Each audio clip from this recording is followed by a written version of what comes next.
বিগত 15 মাস 18 মাসের সরকারের ভুল নীতির কারণে আজকে আমরা দেখছি অজস্র শিশুর মৃত্যু হচ্ছে। কিডনি রোগ, ক্যান্সার এই সমস্ত চিকিৎসার জন্য আর যেন গ্রামগঞ্জ থেকে সমস্ত জমি জমা বিক্রি করে মানুষকে ঢাকায় হাসপাতালের বারান্দায় এসে ঘুমাতে না হয়। মাননীয় স্পিকার, আজকের এই মহান জাতীয় সংসদে আমি প্রথমবারের মতো বক্তব্য রাখার সুযোগ পেয়েছি।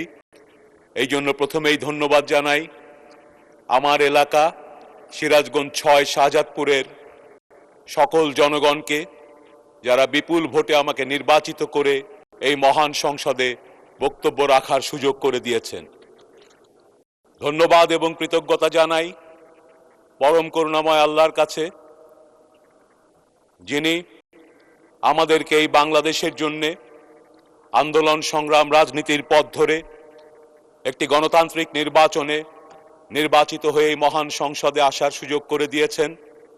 ধন্যবাদ এবং কৃতজ্ঞতা জানাই আমাদের মহান মুক্তিযুদ্ধের স্বাধীনতার ঘোষক শহীদ রাষ্ট্রপতি জিয়াউর রহমান, তিনবারের নির্বাচিত প্রধানমন্ত্রী দেশনেত্রী বেগম খালেদা জিয়া, এবং যার নেতৃত্বে আমরা রাজনীতিতে এসেছি দীর্ঘ সংগ্রামে, যার নেতৃত্বের মাধ্যমেই আমরা ফ্যাসিবাদের বিরুদ্ধে লড়াই জারি রেখেছি। আমাদের আজকের প্রধানমন্ত্রী মাননীয় প্রধানমন্ত্রী জনাব তারেক রহমানকে ধন্যবাদ জানাই।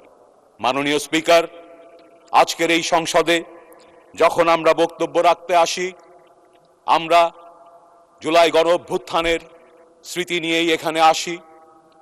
আমি তাই গভীর শ্রদ্ধার সাথে স্মরণ করছি জুলাই ছাত্র জনতার গণ অভ্যুত্থানে যে শিশু, যে নারী, যে যুবক, যে তরুণ, যে শ্রমিক যারা প্রাণ দিয়েছেন, 30,000-এর অধিক যারা প্রাণ বাজি নিয়ে লড়াই করতে গিয়ে পঙ্গু হয়ে গেছেন, অঙ্গহানি ঘটেছে, তাদের সবার প্রতি জানাই আমার শ্রদ্ধা এবং ভালোবাসা। মাননীয় স্পিকার, আজকে যখন এই সংসদে আমরা আসি, অতীতের বিভিন্ন সরকার এবং সংসদের স্মৃতি আমাদেরকে তাড়িত করে, এবং আমি অত্যন্ত আনন্দিত হই যখন দেখি এই সংসদ ইতিমধ্যেই নতুন বাংলাদেশ এবং নতুন বন্দোবস্তের সূচনা করছে। আমরা দেখতে পাই একদিকে বিরোধী দলের পক্ষ থেকে যেমন দাবি দাওয়া পেশ করা হয়, অন্যদিকে সরকারি দল সেই দাবি দাওয়াকে মনোযোগের সঙ্গে শুনছেন, এমনকি সেটিকে গ্রহণও করছে। সারা দেশের স্বাস্থ্য ব্যবস্থায় আমরা দেখতে পাচ্ছি যেখানে যন্ত্র আছে যন্ত্রগুলো অকেজো, যেখানে হাসপাতাল আছে হাসপাতালের দেয়াল ভেঙে পড়ছে। সবচেয়ে দুঃখের বিষয়, অপ্রতুল চিকিৎসক এবং নার্স এবং অন্যান্য স্বাস্থ্যকর্মীদের কারণে লাখো লাখো মানুষ আজকে চিকিৎসার অভাবে অপেক্ষায় আছে প্রতিটি উপজেলায়। মাননীয় স্পিকার, এই স্বাস্থ্য ব্যবস্থাকে এমনভাবে ধ্বংস করা হয়েছে বিগত 15 বছরের অর্থনৈতিক দুর্নীতি এবং বিগত 15 মাস 18 মাসের সরকারের ভুল নীতির কারণে আজকে আমরা দেখছি অজস্র শিশুর মৃত্যু হচ্ছে। ভুল নীতি দিয়ে কিভাবে মানুষকে হত্যা করা যায় আমরা এই বাংলাদেশে এবার দেখেছি। আমরা এই 2 মাসের ভেতরে দ্রুত গতিতে টিকার ব্যবস্থা করেছি। সারা দেশে জাতীয় পর্যায়ে টিকার ব্যবস্থা হচ্ছে, কিন্তু সেটাই যথেষ্ট নয়। ছোট রিপেয়ার করে এই স্বাস্থ্য ব্যবস্থাকে ভাঙা যাবে না। এই স্বাস্থ্য ব্যবস্থাকে গড়ে তুলতে হলে খোল নলচে পাল্টে ফেলতে হবে, এবং সেই পাল্টে ফেলা আমাদের ইশতেহারে আছে। আমাদের নেতা মাননীয় প্রধানমন্ত্রী সেই ইশতেহারে স্বাস্থ্য ব্যবস্থাকে খোল নলচে পাল্টে ফেলার পরিকল্পনা ঘোষণা করেছেন। আমরা প্রাথমিক স্বাস্থ্য ব্যবস্থার উপরে জোর দেব।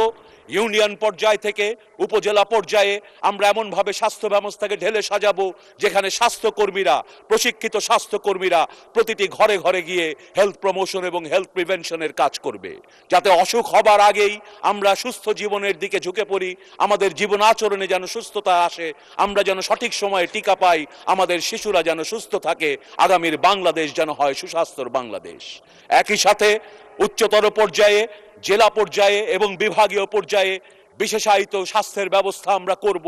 যে রোগগুলো দীর্ঘদিন ধরে চিকিৎসা প্রয়োজন হয়, গুরুতর রোগ যেমন কিডনি রোগ, ক্যান্সার, এই সমস্ত চিকিৎসার জন্য আর যেন গ্রামগঞ্জ থেকে সমস্ত জমি জমা বিক্রি করে মানুষকে ঢাকায় হাসপাতালের বারান্দায় এসে ঘুমাতে না হয়। মাননীয় স্পিকার।